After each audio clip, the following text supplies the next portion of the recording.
রহমতের নবীজি খেজুরের বাগানের পাশ দিয়ে নবীজি হেঁটে যাচ্ছেন মদিনায়। একটা উট দৌড়ায় আসছে। উট এসে আল্লাহর হাবিবের কদম মুবারকের সামনে পড়ে মাথা নিচু করে নবীজির কদমের মধ্যে মুখ লাগায় কাঁদতেছে। উটের জবান খুলে গেল। উট কাঁদে আর বলে, ইয়া রাসূলুল্লাহ, ইয়া হাবিবাল্লাহ, নবী গো, আপনার কদমে আমার আরজি। উট, কি জন্য তুমি কাঁদো? বলে, ইয়া রাসূলুল্লাহ, আমাকে শুধু মারে, আঘাত করে, কিন্তু খাদ্য দেয় না, কাজ বেশি বেশি করায়। এমন সময় পিছে পিছে ওই মদিনার সেই উটের মালিক দৌড়ায় আসছে। আল্লাহর নবী বললেন, ও উটের মালিক, তুমি কি উটের মালিক? বলে, হ্যাঁ ইয়া রাসূলুল্লাহ। তুমি কি তাকে খাবার কম দাও, কাজ বেশি করাও এবং মাঝে মধ্যে তারে পিঠাও? বলে, ইয়া রাসূলুল্লাহ, কি করে আপনি জানলেন? বলে, উট এসে তোমার বিরুদ্ধে আমার কাছে অভিযোগ পেশ করেছে। একবার জোরে বলা যাবে কি আল্লাহু আকবার। বিশ্ববিখ্যাত আল্লাহর একজন ওলি ছিলেন, তার নাম হযরত মালিক ইবনে দিনার আল ইরাকি আল বসরি রাহমাতুল্লাহ আলাইহি। হযরত মালিক ইবনে দিনার তিনি প্রত্যেক বছরে মক্কায় হজ করার জন্য ইরাকের বসরা থেকে আসতেন। এক বছর তিনি হজে আসলেন, হজ শেষ করলেন।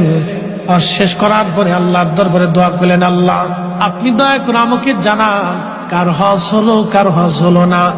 আপনি দয়া করে আমাকে একটু জানান আল্লাহ। উনি দোয়া করলেন, কান্নাকাটি করলেন, আল্লাহ, এত মানুষ হজে আসলো, কিন্তু দোয়া কবুল হলো কি হলো না জানা নাই।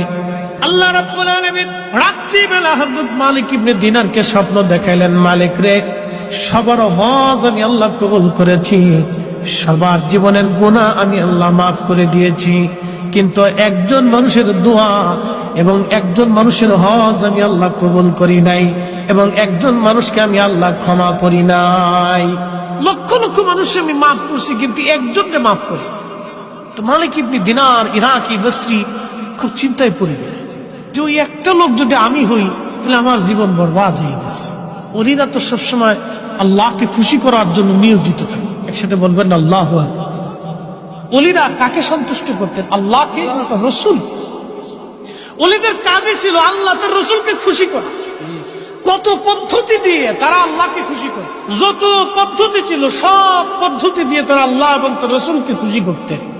সবসময় তাদের কাজ ছিল আল্লাহ তার রসুলকে খুশি করা।